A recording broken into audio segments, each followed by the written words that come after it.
राज्याचे गृहमंत्री जयंत पाटील,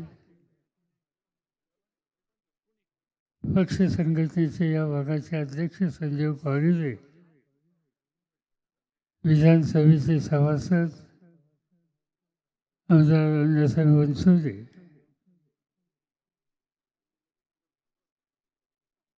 त्यांनी महाराष्ट्राच्या रंगभूमीला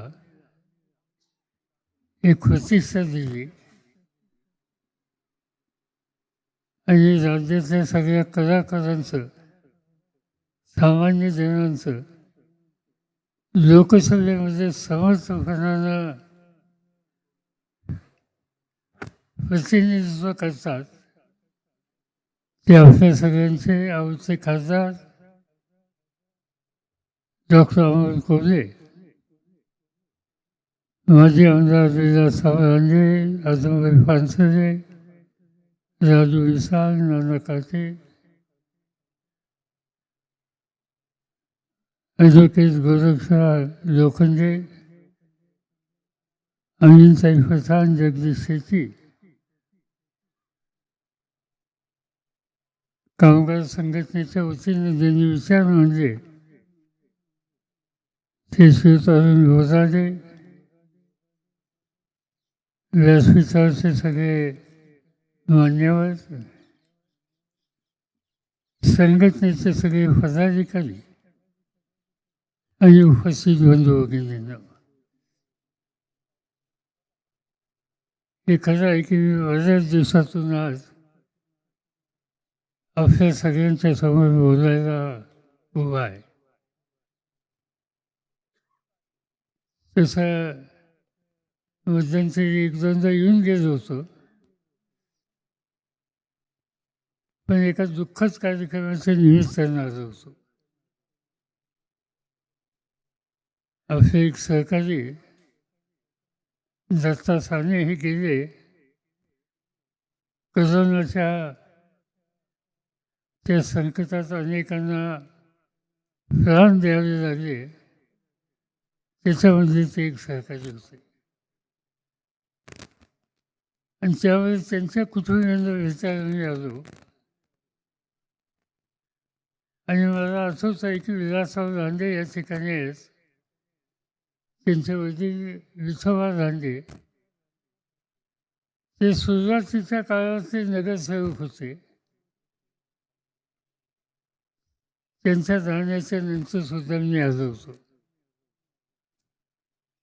आणखीन 3-4 अत्यंत जवळचे सहकारी या ठिकाणी जे अनेक वर्ष आपल्यामध्ये काम करत होते ते गेले. त्या सगळ्यांचं स्मरण मला आज या ठिकाणी होत आहे. ज्याचा उल्लेख या ठिकाणी अध्यक्षांनी केला की मी यायचं ठरवलं आणि त्याला काही कारणे होती. एक तर महाराष्ट्राच्या कानाकोपऱ्यामध्ये जावं, लोकांचं सुखदुःख समजून घ्यावं, देशाची सत्ता ज्यांच्याकडे आहे त्यांचं सहकार्य नसलं तरी सामान्य माणसाची शक्ती संघटित करावी आणि त्यांची दुःख कमी करण्यासाठी राज्यामध्ये भारत या ठिकाणी आघाडीचं जे सरकार आले त्यांच्या मदतीनं काही ओझं कमी करता येईल तर ते करण्याच्याबद्दलचा विचार करावा. या हेतूनं मी जिल्ह्यात जायचं ठरवलं. 3-4 दिवसाच्या पूर्वी सोलापूरला जाऊन आलो. कामगारांशी बोललो, कार्यकर्त्यांशी बोललो, समाजातल्या उपेक्षित समाजाच्या घटकांशी बोललो, महिलांशी बोललो, अनेक सुखदुःख जाणून घेतली आणि त्याचप्रमाणे आता राज्यामध्ये जिथं जाणं शक्य असेल त्या ठिकाणी जायचा निकाल घेत. किती संकट येतात. आधीच्या वक्त्यांनी उल्लेख केला महागाईचा प्रश्न. रोजची वर्तमानपत्र वाचली की एक बातमी पक्की असते की पेट्रोलच्या किमती किती वाढल्या, डिझेलच्या किमती किती वाढल्या, गॅसच्या किमती किती वाढल्या आणि वडिलीचं जे संसार चालवायचं बजेट आहे ते किती प्रमाणात संकटात गेलं ही बातमी रोज बघायला मिळते. आपल्या खासदारांनी उल्लेख केला ही गोष्ट खरी आहे की मनमोहन सिंग असताना त्यांच्या मंत्रिमंडळावर मी होतो. दुनियेत पेट्रोलचे भाव वाढले आणि म्हणून नाईलाजाने काही भाव वाढवायला लागले तर आज ज्यांच्या हातामध्ये देशाची सूत्र आहेत त्या लोकांनी 10 दिवस पार्लमेंट काम करून दिलं नाही, बंद पाडलं. आता जगात किंमत वाढली म्हणून इथं वाढली एक कारण सांगायला होतं, पण जगात किंमत कमी झाली तरी इथं काही लाभ दिला नाही. इथं वाढतेच किमती ठेवल्या.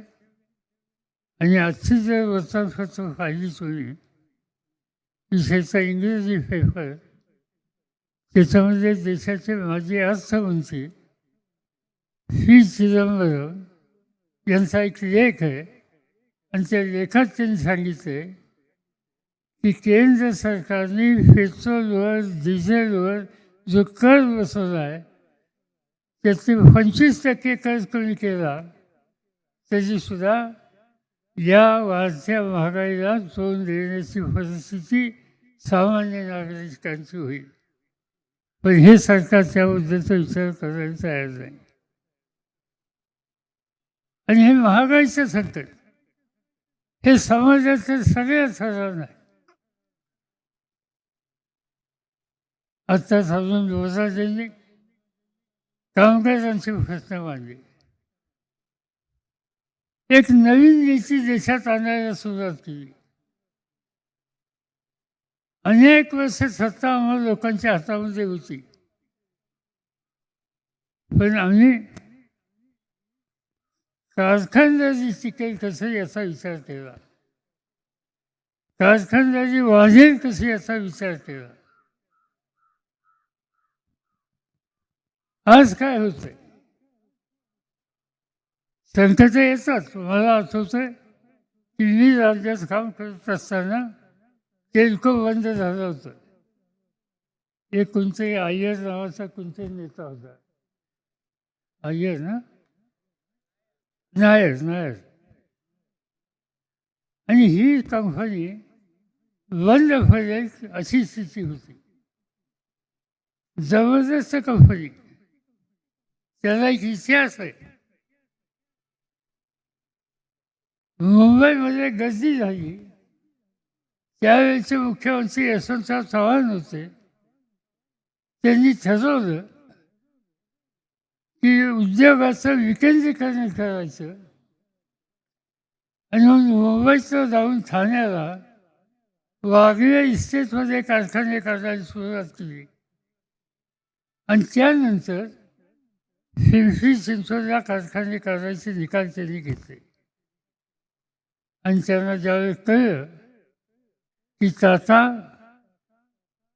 ही वाहनं तयार करण्याचा कारखाना जमशेदपूरला नेत आहेत, त्यावेळी यशवंतराव चव्हाण स्वतः जयादी टाटांच्याकडे गेले आणि त्यांना विनंती केली की मी तुम्हाला हवी तशी जमीन देतो, सवलती देतो, तुम्ही पिंपरी चिंचवड किंवा अकुर्डीला या. आणि टाटा आले.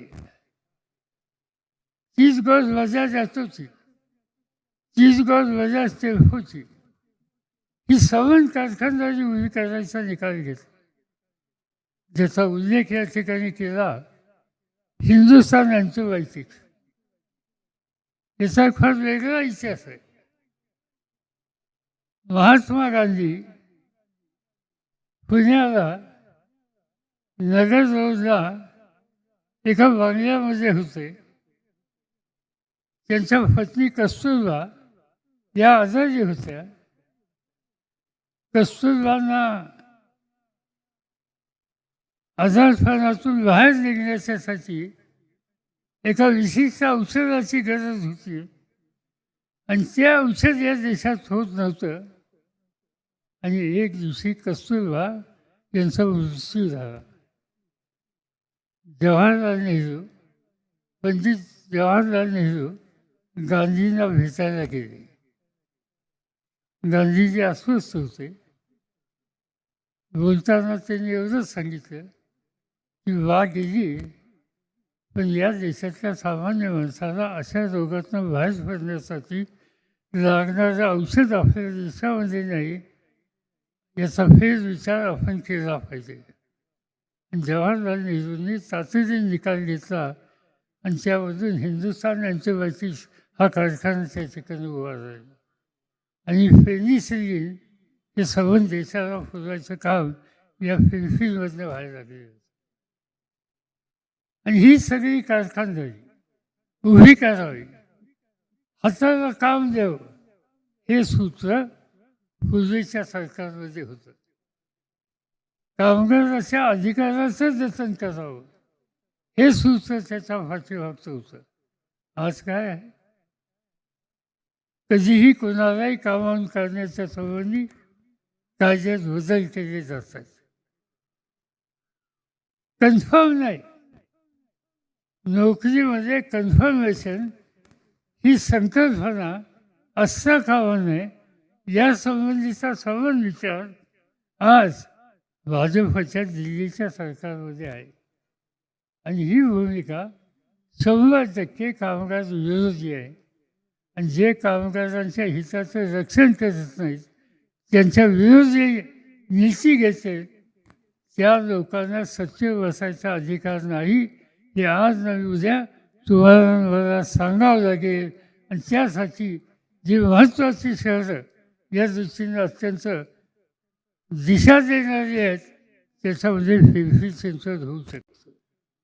आणि म्हणून कामगारांचा विचार या ठिकाणी करायचा.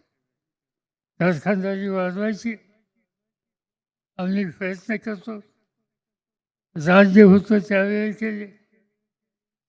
पुण्यामध्ये जास्त कारखानदारी वाढू नये असं माझं मत होतं. आणि त्याचं कारण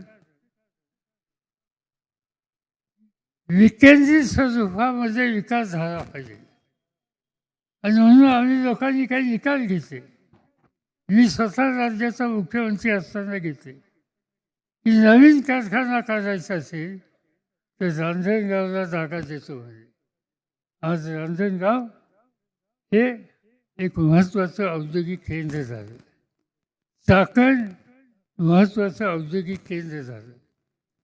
पारनेर महत्त्वाचं औद्योगिक केंद्र व्हायला लागलं. पलीकडच्या रस्त्यावर गेलात तर जेजुरी, दौंड तालुक्यामध्ये कुरकूर, बारामतीमध्ये बारामती, इंदापूरमध्ये इंदापूर दिसते. पलीकडे आपण सातारा रोडला गेला तर शिरवळ, ही सगळी औद्योगिक नगरी आज आपण विकेंद्रित स्वरूपामध्ये उभी करण्याचा प्रयत्न करतोय. आणि त्याचं महत्त्वाचं कारण त्या भागातल्या तरुणांच्या हाताला काम मिळालं पाहिजे. आणि आज दिल्लीचं सरकार, भाजपचं सरकार नवीन कारखानदारी काढायला अनुकूल असं प्रकारची नीती घेत नाही. त्यांची भूमिकाच वेगळी. आता ही गोष्ट औद्योगिकरणाची झाली. आमच्या आधीच्या वक्त्यांनी शेतकऱ्याची अवस्था सांगितली. काय अवस्था शेतकरी? मला आठवत आहे की 2004ला देशाच्या शेती खात्याचं काम माझ्याकडे आलं. शपथ घेतली मंत्रिपदाची आणि संध्याकाळी माझ्याकडे एक फाईल आली आणि ती फाईल आचार फ्री करा अशी मला विनंती केली. बघितलं फाईलमध्ये काय, फाईलमध्ये होतं की या देशामध्ये 4 आठवड्याचा अन्नाचा पुरवठा आहे आणि म्हणून परदेशातलं धान्य आणा, ब्राझीलवरनं आणा, अमेरिकेवरनं आणा आणि त्या संबंधीचा प्रस्ताव त्या फाईलमध्ये होता. मी काही सही केली नाही. मी विचार करत होतो, हा शेतीप्रधान देश, 70% लोक शेतीवर आहेत आणि इथं आम्ही अन्न देऊ शकत नाही. दुसऱ्या दिवशी मला मनमोहन सिंगांचा फोन आला, म्हणजे फवार जी वो फाइल जल्दी क्लियर करिए क्योंकि 4 हफ्ते का अनाज देश में है, जल्दी हमें बाहर से लाना पड़ेगा. त्यांचं गांभीर्य मला समजलं आणि नाईलाजानं मी त्याच्यावर सही केली आणि परदेशातनं धान्य आणलं. पण मी विचार केला की हे चित्र बदलायचं, काय वाटेल ते झाल्याचं बदलायचं आणि त्यासाठी प्रयत्नांची पराकाष्ठा केली. 2004 ते 2014 10 वर्ष माझ्याकडे शेती खात्याची सूच होती. 2014ला मी शेती खात्याचं काम सोडलं. त्यावेळेला या देशातल्या काळ्या आईची इमान राखणाऱ्या शेतकऱ्यांनी घामाने आणि त्याच्या मालाला चांगली किंमत मिळाली म्हणून आमचे प्रश्न सोडवले. ज्या दिवशी माझं शेती खात्याचं काम संपलं त्या दिवशी हा देश गहू एकेकाळी परदेशात आणत होता. तो देशाची गरज तर भागवतो, पण जगातल्या 18 देशांना गहू निर्यात करणारा हिंदुस्थान म्हणून हिंदुस्थानचं नाव जगात झालं. तांदूळ एक काळ असा होता की आम्ही तांदूळ थायलंडवरून आणत होतो. ज्या दिवशी शेती खात्याचं काम मी सोडलं त्या दिवशी जगात सगळ्यात जास्त निर्यात तांदूळ करणारा देश हा भारत झाला. साखर जगात 2 नंबरची साखर निर्यात करणारा देश भारत झाला. आणि फळं भाजीपाला याच्यामध्ये जगात 2 नंबरचं नाव या देशाचं आहे. आज कुठेच तुम्ही बघा, एस टी स्टँडवर जा, रस्त्याच्या कडेला जा, रेल्वे स्टेशनवर जा, अनेक प्रकारची फळं बघायला मिळतात. मगाशी कोणतरी आमच्या सरकारने एक फळाची करंडी चालली, त्याच्यात अनेक फळं होती. एक काळ असा होता की घरात कुणी आजारी पडला तर मोसंबी आणायची किंवा फळं आणायची. म्हणजे फळं बाजारात घेऊन कुणी येतो म्हणलं तर लोक म्हणायचे घरात कुणी आजारी काय, त्याच्या फळं कुणी आणत होते. आज या देशामध्ये फळांचं उत्पादन प्रचंड वाढलं. जगामध्ये आपला नावलौकिक या सगळ्या गोष्टीचा झाला. आणि याचं महत्त्वाचं कारण की मिळालेली सत्ता त्या कष्ट करणाऱ्या शेतकऱ्याच्या भल्यासाठी वापरायची ठरवली तर हा शेतकरी या देशाचा भुकेचा प्रश्न सोडू शकतो. आणि ते काम आम्ही लोकांनी केलं. याचं नेमकं उलटं आजचं सरकार त्या ठिकाणी आहे की जे भाजपचं सरकार आहे या सगळ्या प्रश्नांच्याकडं आज त्यांचं लक्ष नाही. ही त्या ठिकाणी बघायला स्थिती मिळते. बेरोजगारी ही दिवसेंदिवस वाढते, त्यासाठी काय केलं पाहिजे. अनेक गोष्टी आम्ही लोकांनी केल्या. मला आठवत आहे की मी हिंजवडीला आलो. नानासाहेब नवले हे आमचे सरकारी होते त्यावेळेला. त्यांनी एक साखर कारखाना काढला आणि त्या साखर कारखान्याच्या भूमिपूजनाला मला बोलवलं. भूमिपूजन मी केलं आणि भाषणात सांगितलं की मी जो भूमिपूजनाचा कार्यक्रम या ठिकाणी केला त्या ठिकाणी कारखाना येणार नाही.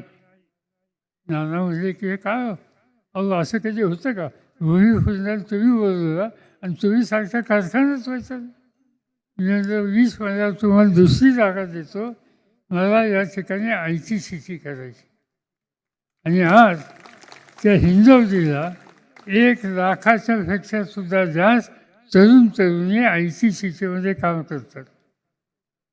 असंच काम या ठिकाणी करावं म्हणून अजमबाई फानसरे, संघटनेचे अध्यक्ष संजोग, विलासराव लांडे हे सगळे माझ्या घरी आज असता आले होते. आणि त्यांनी मला सांगितलं इथं कुठेही जमीन मिळायची शक्यता आहे, म्हणजे आपण आयची शेती करू, किती लोकांना काम मिळेल. मगच पक्षाचे सतीश वगैरे यांना फोन केला, त्यांना विचारलं की तुमच्याकडे किती लोक काम करतात. त्यांनी सांगितलं 1,00,000. आकुर्डीला किती करतात, तिकडे असेच काहीतरी. म्हणजे एकट्या पुण्याच्या परिसरामध्ये आयटीमध्ये 4,00,000च्या पेक्षा अधिक तरुण तरुणी आज काम करतात, अधिक हातांना काम मिळावे. आणि ही धोरणं ही पूर्वीच्या सरकारने ठरवली. आणि आजचं सरकार त्या बाबतीत भाजपचं सरकार योग्य प्रकारची पावलं टाकायच्या दृष्टीनं काही उपाययोजना करतं असं दिसत नाही. आणि म्हणून याच्यात काही ना काहीचे बदल केला पाहिजे. आत्ता सुदैवानं उद्धव ठाकरेंच्या हातामध्ये महाराष्ट्राची सूत्र आहेत. 3 पक्षाचं सरकार आहे. आणि या सरकारमध्ये या औद्योगिक धोरणात ज्या काही सुधारणा करण्याची गरज आहे ते निश्चित करणार आहोत. आणि अधिक कामगारांना या ठिकाणी अधिक हातांना काम कसं मिळेल याची खबरदारी घेणार आहोत. आज हे सरकार त्या दृष्टीनं पावलं टाकत आहे.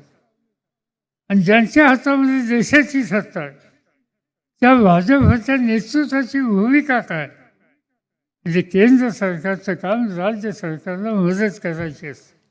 आज राज्याला मदत होत नाही, राज्याचे पैसे मिळत नाही.